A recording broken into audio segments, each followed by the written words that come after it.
आणि अचानक मला दुपारीच रस्त्यामध्ये माहीत झालं. मी तिकडचा दौरा कॅन्सल करून त्याला भेटण्यासाठी मी इकडं आलो. आणि ज्यावेळेस माझी गाडी इकडं निघाल्या त्यावेळेस पाटलांना माहीत झालं. नवनाथरावांचा फोन आला, दादा तुम्ही इकडे येत आहे का? मी म्हणलं हो. तर माझा आज वाढदिवस आहे. मी ही ऐकून देखील त्यावेळेस मी तुम्हाला शुभेच्छा दिल्या नाही त्या, कारण तुम्हाला शुभेच्छा तुम्हाला एकट्याला द्यायच्या नव्हत्या, तुम्हाला शुभेच्छा दिलेल्या सगळ्या गावाने ऐकल्या पाहिजे म्हणून मी शुभेच्छा त्यावेळेस दिल्या नव्हत्या.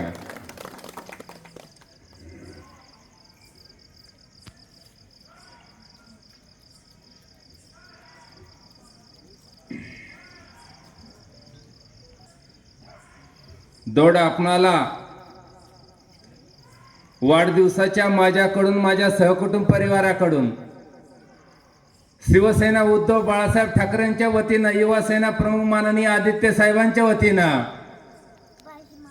त्याचप्रमाणे धाडस सामाजिक संघटनेच्या वतीने, तसेच माझ्यावर प्रेम करत असलेल्या महाराष्ट्रातल्या 18 पगड 12 बलदर बहुजनाच्या वतीनं तुम्हाला वाढदिवसाच्या हार्दिक हार्दिक शुभेच्छा.